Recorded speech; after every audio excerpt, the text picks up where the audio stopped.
আসসালামু আলাইকুম। আমি নাইম দক্ষিণ কোরিয়া থেকে সবাইকে স্বাগত জানাচ্ছি আমার ইউটিউব চ্যানেল নাইমিলিতে। যদি ভালো লাগে তাহলে সাবস্ক্রাইব, আর যদি ভালো না লাগে দেখতে থাকুন। দেখতে দেখতে ভালো লাগা ভালোবাসা হয়ে যাবে ইনশাল্লাহ।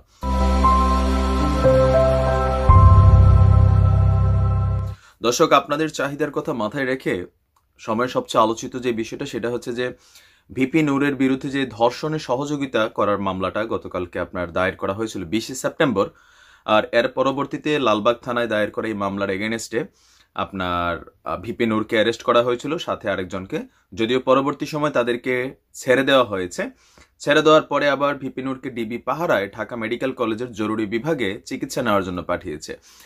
তো মুক্তি পাওয়ার পর ভিপি নূরের একটা বক্তব্য আপনারা অনেকেই শুনেছেন, সেটা সম্পর্কে আমরা আলোচনা আজকে যাচ্ছি না, কারণ আমাদের এখানে মেইন যে আলোচনার বিষয়টা সেটা হচ্ছে যে মামলার এজাহারে আসলে কি ছিল, মানে কি এমন বিষয় ছিল যেটার কারণে ভিপি নূরকে অ্যারেস্ট করতে বাধ্য হয়েছিল আমাদের প্রশাসন।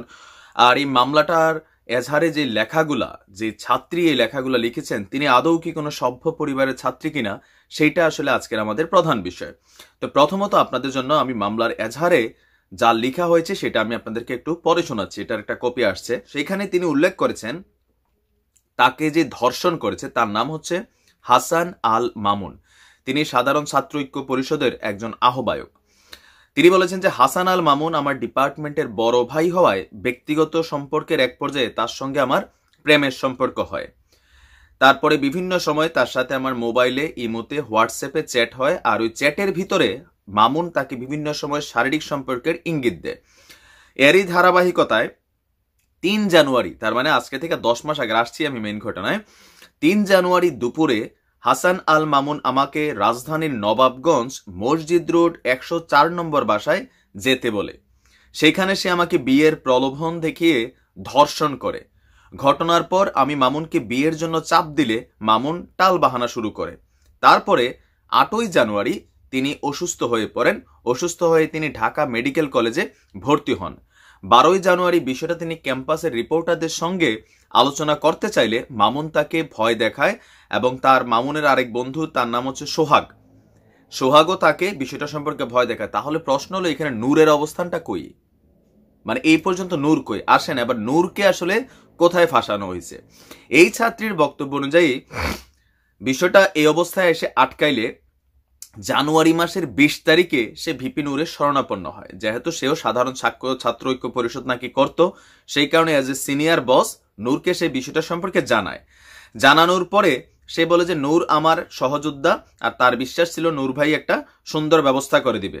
এরপরে 24 জুন, মানে ঘটনার প্রায় 6 মাস পরে, মীমাংসার আশ্বাস দিয়ে তিনি আমার সঙ্গে নীলক্ষেতে দেখা করতে আসেন, কিন্তু মীমাংসার বিষয়টি এড়িয়ে আমাকে এ বিষয়ে বাড়াবাড়ি করতে নিষেধ করেন।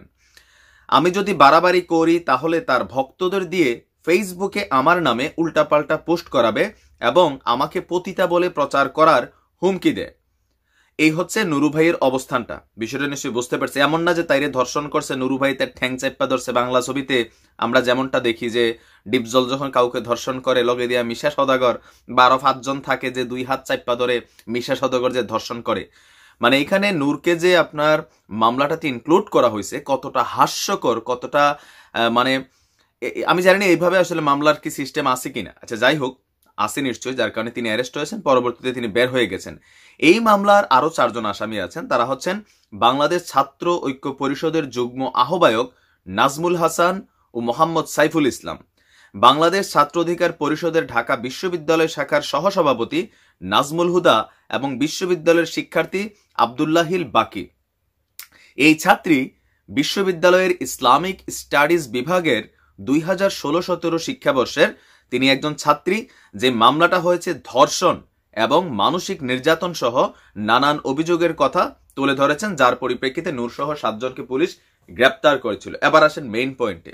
প্রথমত আমি চাই বাংলাদেশের সংবিধানে নতুন একটা আইনের ধারা প্রবর্তন করা হোক, বিয়ের প্রলোভন দেখিয়ে ধর্ষণ, এই ধরনের শব্দ যারা ইউজ করবে এদেরকে প্রথমে ধরতে হবে, ধৈরা মুসলিম মেয়ের বউয়ের কাছে পাঠাইতে হবে, আর পাশাপাশি সেফুদেরও খবর দিতে হবে। এই কথাগুলো যথেষ্ট ক্ষোভের থেকে। ধর্ষণের যে সংজ্ঞাটা, এই ধরনের নষ্টা কুচরিত্রা মহিলারা তারা আসলে ধর্ষণের সংজ্ঞাই চেঞ্জ করছে। মানে ধর্ষণ তো হচ্ছে জোর করে শারীরিক। আমি ভাবলাম যে তুরে প্রথম দিন উনি ধর্ষণ করছে, তুরে বিয়ের প্রলোভন দেখি আবার ধর্ষণটা করে কেমনে? ধর্ষণ কি মানে স্বেচ্ছায় অন্যের বিছানায় গিয়া নিজের লেলাই দেওয়া, নাকি জোরপূর্বক ভাবে শারীরিক সম্পর্ক প্রতিস্থাপন করা? আর ওই সময়ের ঘটনাটা জানুয়ারি, আজকে হচ্ছে আপনার সেপ্টেম্বর, প্রায় 10 মাস। আজকের এই বিষয়টার একটাই কাহিনী যে বিভিন্ন সময় ভিপি নূর যখন আপনার একটা বিশেষ কি বলা হয় যে দেশের বিরুদ্ধে, বিশেষ দেশ আমি এই কারণে বলতে হয় ভারতের বিষয়টা এখানে খুবই ওতপ্রোতভাবে জড়িত। আপনারা জানেন যে বাংলাদেশের বিভিন্ন জায়গায় ভারতের যে র এজেন্টরা আছে তারা কিন্তু কাজ করছে।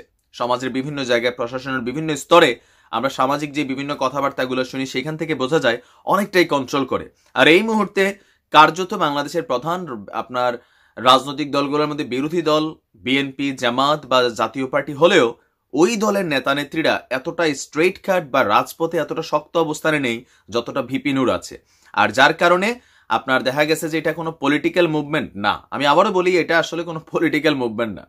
অনেকে এখন বলবেন যে ভাই আপনি এটা কি বললেন। আমি আবারও বলি, এটা যদি পলিটিক্যাল মুভমেন্ট হইতো, ভাই খালেদা জিয়ার সরকার জেলের ভাত খাওয়াইছে, জামাত দলেরও কিন্তু অস্তিত্ব নাই, জাতীয় পার্টিরও নাই, তাইলে সেইখানে ভিপি নূর সরকারের জন্য কোনো হেডেক না। বাট আপনার বুঝতে হবে, সরকার যদি চায় ভিপি নূর কথা বলবে না, সরকার যদি চায় ভিপি নূরের আওয়াজ বন্ধ করা হবে, তাহলে এটা বহুত আগেই হইতো।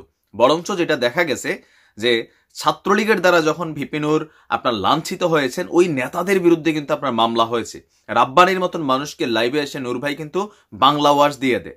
তো সেখান থেকে বোঝা উচিত আওয়ামী লীগের রোষানলে যদি পরে ভিপি নূর, তাহলে এই ধরনের মানে মামলা দিয়ে তিনি আসলে অ্যারেস্ট হবেন না। আপনাদের এটা বোঝার উচিত। তাহলে এখানে চক্রান্তটা কার, তাই না? চক্রান্তটা শতভাগ এই ছাত্রীর পরিচয় ভালো করে জানা হোক, কিন্তু যে আইনের একটা মারপেচ আছে, মামলার বাদী যিনি হন ধর্ষিতা, তার সম্পর্কে আসলে কোনো তথ্য, ছবি, উপাত্ত দেওয়া আইনগতভাবে নিষিদ্ধ। আর এটা বাংলাদেশের সংবিধান বা আইন দ্বারা সেটা কিন্তু প্রটেক্টেড রাখা হয়েছে।